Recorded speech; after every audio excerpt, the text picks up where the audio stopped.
السلام علیکم ناظرین، آپ دیکھ رہے ہیں نسیم زہر پاکستان۔ یقینی طور پہ آپ کے ذہنوں پہ، دلوں پر ایک ہی بات حاوی ہوگی، اور وہ یہ کہ جو 14 بچے اپنی جان کی بازی کھو بیٹھے، جبکہ گائنی وارڈ میں ایک شارٹ سرکٹ ہوا، ابھی تک معلوم نہیں کہ ایگزیکٹلی ہوا کیا۔ تو دروازہ بند، آگ لگی، آگ بھڑکی جب، تو دروازہ لاک تھا، 14 بچے نیو بورن، گائنی وارڈ تھا، وہ باہر ہی نہیں نکل پائے۔ ڈاکٹرز بھی موجود نہیں تھے، شاید ایک ڈاکٹر کہہ رہے تھا، سیکیورٹی کے معاملات بھی گڑبڑ تھے، بیک اپ آکسیجن نہیں تھا۔ یعنی کہ بہت سے ہمارے کولیگز ہیں جو گئے ہیں، جا کے دیکھا ہے انہوں نے۔ سچ تو یہ ہے کہ یہاں بیٹھ کے کچھ سمجھ نہیں آتی کہ کہیں کیا۔ کیوں سمجھ نہیں آتی؟ اس لیے سمجھ نہیں آتی کیونکہ یہ اتنی بڑی ٹریجڈی ہے، لیکن یہ غیر متوقع نہیں ہے۔ کیوں نہیں ہے غیر متوقع؟ اس لیے نہیں ہے کیونکہ وہ ہاسپٹل جہاں کے بہت کم چیزیں فنکشن کرتی ہیں، جہاں کے ایک عام شہری جاتا ہے، جہاں کے جو امیر لوگ ہیں، جن کے پاس انفلوئنس ہے، جن کے پاس پاور ہے، ان کے بچے نہیں جاتے، وہ خود نہیں جاتے وہاں تو۔ اور یہ نہیں ہم کہنا چاہ رہے کہ غریب امیر کی بات ہے، لیکن حقیقت یہی ہے کہ وہاں جو لوگ ہیں کرتا دھرتا، جو امیر ہیں، اور میں اپنے آپ کو بھی اس کیٹیگری میں ڈالتی ہوں، ہم تو نہیں جاتے وہاں وہ جاتے ہیں جو کہ بالکل اس معاشرے کے یتیم ہیں۔ اور یتیم کون ہے؟ جیسے پروفیسر قرار حسین نے کہا تھا کہ قرآن میں جو یتیم کا ذکر ہے وہ ان کا ذکر ہے جو کہ جن کا کوئی پرسان حال نہ ہو۔ تو اصل حقیقت یہ ہے۔ اچھا، اب یہ آپ کہیں گے کہ یہ رونا دھونا کیا؟ سچی بات ہے کہ یہ رونا دھونا، یہ واویلا، یہ کرنا ہمیشہ اس کا کوئی فائدہ ہی نہیں، اس لیے اب بات کیا کریں؟ اصل معاملہ یہ ہے کہ آپ جو حکومت چلاتے ہیں، جو پالیسی بناتے ہیں، جو میڈیا میں بیٹھے ہیں، ان کے لیے پرائیورٹی کیا ہے؟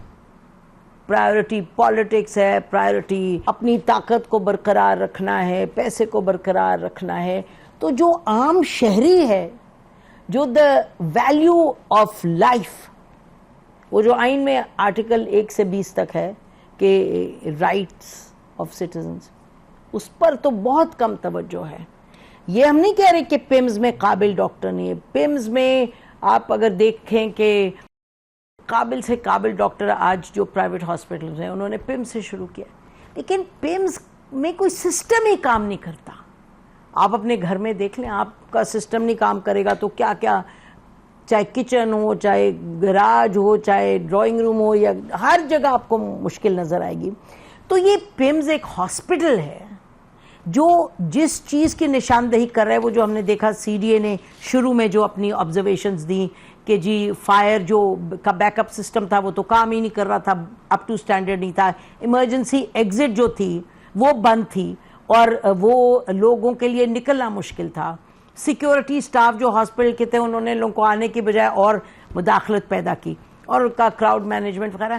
تو کہنے کا مقصد یہ کہ اب اس پر بات ہم کر رہے ہیں، آج بھی کریں گے، کل بھی کریں گے، پرسوں، پھر ختم۔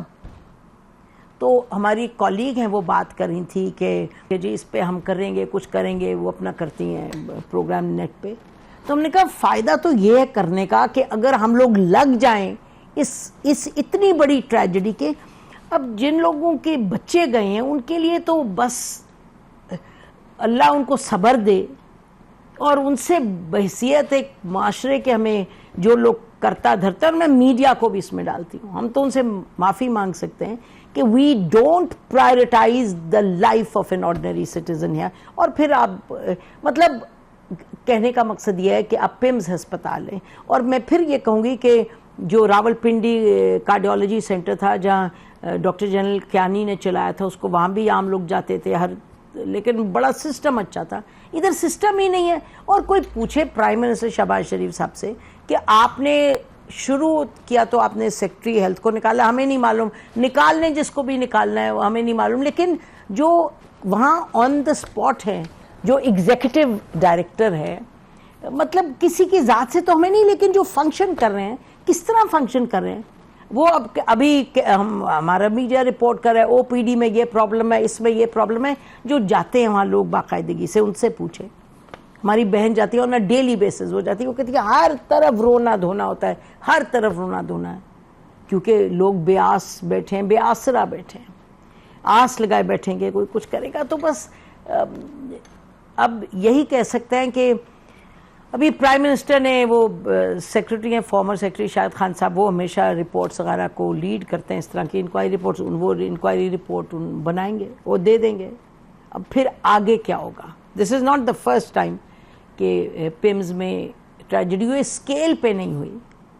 تو اب اصل بات یہ ہے کہ ہماری بات میں وزن جبھی ہو, ہمارے جو احساس جو ہے وہ اس میں اصل میں کھری بات جبھی ہو, اس میں سچ جبھی ہو, اگر اس چیز کو آگے تک لے کے چلیں. اور دیکھیں سب جو میڈیا والے اس وقت, ہم سب جو اس وقت اس کو برا بھلا کہہ رہے ہیں, اس پر پریشان ہیں, اور کبھی ایک منسٹر کبھی دوسرے, تو پھر ان کی پوچھ گچھ جاری رکھیں.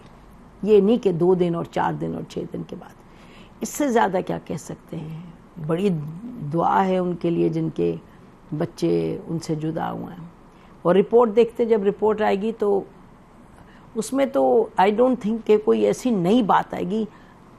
ایک ہسپتال ہے جو بالکل ڈس فنکشنل ہے, اور سب کو پتہ ہے ڈس فنکشنل ہے, بالکل ایگزیکٹو کی آنکھ کے نیچے ہسپتال, ایوری بڈی نوز. چلے رپورٹ بھی لکھیں, بڑی اچھی بات ہے. آگے کریں گے کیا, اور اس میں میڈیا کیا کرے گا, یہ دیکھتے ہیں آنے والے دنوں میں, اور ہماری بھی بڑی ذمہ داری بنتی ہے. بریک لیتے ہیں ناظرین, بریک کے بعد واپس آتے ایران اور امریکہ کے حوالے سے. Stay with us. Welcome back ناظرین. آج 6 ماہ مکمل ہو گئے ہیں امریکہ اور اسرائیل نے مل کے جو جارحیت کی تھی ایران کے خلاف, لیکن 6 ماہ تو ہو گئے ہیں, اب معاملات کمپلیکس ہو گئے ہیں. جیسے کہ ظاہر متوقع تھی, جب آپ جنگ شروع کریں اس کو ختم کرنا تو نہیں آسان ہوتا, اور جو ریزسٹنس ملی ایران کی طرف سے وہ بھی ساری دنیا نے دیکھی. اب بہرحال باوجود اس کے کہ امریکہ کہہ رہا ہے جی بالکل بات نہیں کرنی, بالکل نہیں کریں گے بات, اور ایران کی طرف سے بڑی سخت ایک پوزیشن لی جاتی ہے, اور ایران اپنی طرف سے ایک پوزیشن لے رہا ہے جو ان کا خیال ہے کہ they can manage and they can pull it off. لیکن جو ہم دیکھ رہے ہیں وہ یہ ہے کہ ایک طرف سے امریکہ جو ہے یہ قطر کے تھرو اور عمان کے تھرو یقینی طور پہ ایران کے ساتھ بات چیت ایک انڈائریکٹ انہوں نے شروع کی ہوئی ہے. دوسری طرف پاکستان جو ہے, پاکستان کی ایک اپنی پوزیشن بڑی کلیئر ہے اس جنگ پہ, اور امریکہ اور ایران کے جو ڈفرینسز ہیں اس پہ, اور خطے کے اندر امن اور سیکیورٹی کے حوالے سے. تو Pakistan is playing its own role, جس میں کہ امریکہ اور ایران کے ساتھ بائیلیٹرلی بھی وہ کمیونیکیٹ کرتا ہے, اور پھر ایک جو ان کی پوزیشنز ہیں ان کی آپس میں ایک کمیونیکیشن قائم کی ہوئی ہے پاکستان نے, through the field marshal, through the foreign minister, through the interior minister. تو ہم یہ دیکھ رہے ہیں کہ ڈپلومیٹک لیول پہ بھی انٹریکشن ہے, اور اس کے ساتھ ساتھ اسٹریٹ آف ہارموز پر ہم دیکھ رہے ہیں کہ ایک ٹینشن ہے, ظاہر ہے کنٹرول کی اس وقت ایک کمپٹیشن, جنگ کہنا غلط ہوگا, کنٹرول کے لیے ایک کمپٹیشن جاری ہے. لیکن جو اچھی بات ہے, جو ہوپ فل ہے, وہ یہ ہے کہ اگر آپ دیکھیں فارن منسٹر ہیں ایران کے, انہوں نے یہ بڑی کلیئرلی ایک ٹویٹ بھی کیا. انہوں نے کہا کہ it is not impossible to go back to diplomacy. جب قطر کی لیڈرشپ گئی ہے ان کے ساتھ میٹنگ کرنے, اور اس سے پہلے ہم نے دیکھا کہ عمان کی بھی, اور اس سے پہلے فیلڈ مارشل اور انٹیریئر منسٹر بھی گئے. تو یہ آخر میں جو انہوں نے بات کی, میرے خیال کل کی ان کی ٹویٹ تھی, where he said it is not impossible to go back to negotiations. امریکہ کو ایک رسپیکٹفلی بات کرنی ہوگی, ٹرسٹ وردی ایٹسیٹرا. اور دوسری طرف ہم نے دیکھا کہ IRGC بھی جو ہے ایرانین ریولیوشنری گارڈز, اس کے حوالے میں بہت ہم سنتے ہیں کہ جی ڈویژن ہے, یہ ہے, ہر ایران کے اندر ایک لیڈرشپ کا ویکیوم ہے. نہیں, یہ بات غلط ہے.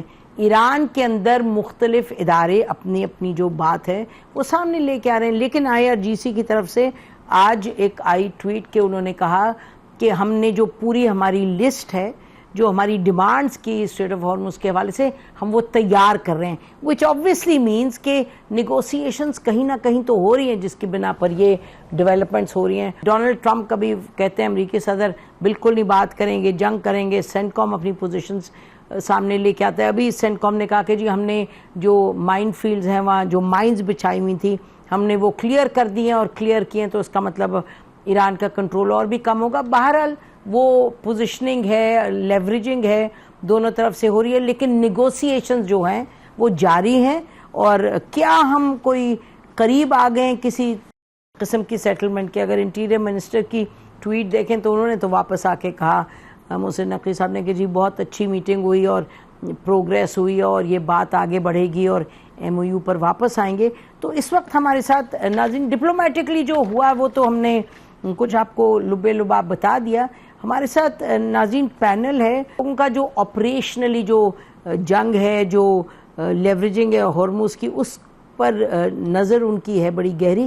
تو ان سے پوچھتے ہیں کہ یہ جو ہمیں ڈپلومیٹک ڈیولپمنٹس ہم دیکھ رہے ہیں, کیا اس کا مطلب یہ ہے کہ بات آگے بڑھے گی؟ کیا وہ جنگ کی جو سچویشن ہے آپریشنلی جو دونوں طرف سے انہوں نے اپنے اپنے تیاریاں کی ہوئی ہیں, کیا وہ ایسی تیاریاں کہ بس پوسچرنگ ہے یا ان کو لگتا ہے کہ معاملات بگڑ سکتے ہیں؟ اور آن دا ملٹری فرنٹ ہمارے ساتھ ہیں ناظرین ریئر ایڈمرل جاوید اقبال صاحب, فارمر کمانڈر ہیں کوسٹ کے, اور نیوی کے کوسٹل کمانڈ پر ان کا فوکس رہا ہے. اور ساتھ ہیں بریگیڈیئر مسعود احمد خان صاحب, ڈیفنس اینالسٹ ہیں, اور ایئر کموڈور خالد چشتی صاحب ہیں. ہم شروع کرتے ہیں ایئر کموڈور صاحب, ویری کوئکلی آپ کی assessment on the military front, on the operational front. دیکھیے, بنیادی طور پر جب جنگ شروع ہوتی ہے تو آپ نے بھی اپنے انٹروڈکشن میں اسی طرف اشارہ کیا کہ آپ کے اپنے ملٹری آبجیکٹو ہوتے ہیں ہر ملک کے, تو آپ ان کی ایک لائن رکھتے ہیں کہ جب یہ اچیو ہو جائیں گے تو آپ کے لیے ایک اپنے لیے کامیابی ہے, سیٹسفیکشن کا لیول ہو جائے گا. لیکن جو سب سے زیادہ آپ نے جس کو کہتے ہیں نا you have to take into account, وہ ہوتا ہے اینیمی کا ریئیکشن. ٹھیک, جب آپ جنگ انلیش کرتے ہیں تو آپ کی اپنی پلاننگ ہوتی ہے, اپنی اسٹریٹجی ہوتی ہے, لیکن جب آپ انلیش کر دیتے ہیں تو دشمن کا ریئیکشن آپ کے ڈیسیژن میکنگ لوپ کا حصہ بن جاتا ہے. یہاں پہ ڈیسیژن میکنگ لوپ کا حصہ نہیں بنا, بلکہ اس نے بہت زیادہ آپ کی اسٹریٹجی کو, آپ کی وار فائٹنگ میکنزم کو ایک اپسیٹ کر دیا. جب وہ اپسیٹ کر دیا تو پھر آپ کے ملٹری آبجیکٹو اس طرح حاصل نہیں ہوئے. تو عام طور پر میں کلوزلی اس کو واچ کرنے کے بعد یہ کہہ سکتا ہوں کہ پریزیڈنٹ ٹرمپ کے دو ریئیکشن ڈلما ہے. عام طور پر لیڈرز کا ایک ریئیکشن ڈلما ہوتا ہے کہ جنگ اب بند کریں, ایسکلیٹ کریں, ڈی ایسکلیٹ کریں, سیز فائر کریں. پریزیڈنٹ ٹرمپ ایک جنگ کی طرف سے ریئیکشن ڈلما میں ہے اور ایک اپنے امیج کی وجہ سے ہے, یعنی آپٹکس کی وجہ سے ہے. کیونکہ اسی وقت آپ دیکھتے ہیں ایک دن وہ کہتے ہیں کہ میں مذاکرات نہیں کر رہا, پھر اگلے دن کہہ رہے ہیں مذاکرات اچھے ہو رہے ہیں. کبھی کہتے ہیں کہ میں اسٹیٹ آف ہارمز کھول دی ہے, بیکاز وہ جب ان کو لگتا ہے کہ وہ پوزیشن آف ویکنیس پہ چلے جا رہے ہیں یا پرسیو کیے جا رہے ہیں تو وہ ایسا تھریٹنگ بیان اگریسو ہو جاتا ہے. انٹرنیشنل مارکیٹ میں کیوس پیدا ہو گیا, آئل پرائسز بڑھنے لگتی ہیں, تو پھر وہ کہتے ہیں کہ نہیں ہم بڑے قریب آ گئے ہیں معاہدے کے, آلموسٹ ہم چند دن میں کر لیں گے. تو آپ کیا ایکسپیکٹ کریں جی ویری کوئکلی؟ تو what is your then assessment اس وقت کہ یہ ڈپلومیٹک جو مووز ہو رہے ہیں اس کے نتیجے میں آپ ملیٹریلی دیکھیں گے کہ ذرا بیک آف کیا جائے گا؟ جی, ملیٹریلی تو آپشن بہت کرٹیل ہو گئی ہے. پریزیڈنٹ ٹرمپ کے پاس یہ نہیں کہہ رہا کہ امریکی جو فورسز ہیں وہ اتنی کمزور ہو گئی ہیں, لیکن اپلیکیشن آف فورس کا بھی ایک تھریش ہولڈ ہوتا ہے. جب آپ کو میئریبل یا ویریفائبل ریزلٹ نہیں مل رہے تو ملٹری آپشن کمزور ہوتی جاتی ہے اور آپ کو ڈپلومیٹک فوکس زیادہ کرنا. اچھا گڈ. تو جی آپ فرما رہے ہیں کہ ڈپلومیٹک فوکس زیادہ. جی بریگیڈیئر صاحب, very quickly on the same issue, آپ کو کیا دکھائی دے رہا ہے کہ جی اب کیا ڈپلومیسی کی طرف ہی جائیں گے یا ان کے پاس کچھ اور بھی ہے ان دیئر بیگ؟ میرے خیال میں ایک نیا فیس جو اس کانفلکٹ کا سٹارٹ ہوا ہے. دیکھیں کہ جہاں پہ اسٹرائکس ہو رہی تھی اور اس کے بعد سے جب بمبارمنٹ ہو رہی تھی اس کے جگہ پر اب ہم وہ آگے ہیں, اس پہ اکنامک سینکشنز پہ آئے ہیں, اس میں آئل امبارگو پہ آ رہے ہیں, بینکنگ سسٹم پہ لگے ہوئے ہیں, فائنینشیل سسٹم کو چیک کر رہے ہیں. That is one thing. اور سیکنڈلی ایران کے اوپر پریشر بلڈ کر رہے ہیں, اکنامک پین اس کو محسوس کرنے بیسیکلی کر رہے ہیں. الٹیمیٹلی جو یونائٹڈ اسٹیٹس کے آبجیکٹو یہی ہے کہ اتنا پریشر بلڈ کیا جائے. انٹرنلی اب جس طرح اطلاعات آ رہی ہیں کہ پیٹرول پمپ پہ بڑی لائنیں لگ گئی ہیں, پیٹرول کی کمی ہے, پیٹرول پمپس بند ہو گئے ہیں. سو خیاس اینڈ کنفیوژن ہو, اندر سے پروٹیسٹ لوگوں کا ہو, اور تاکہ وہ خود وہاں پہ کھڑا ہو اور subsequently they can go for the regime change اس پریشر سے.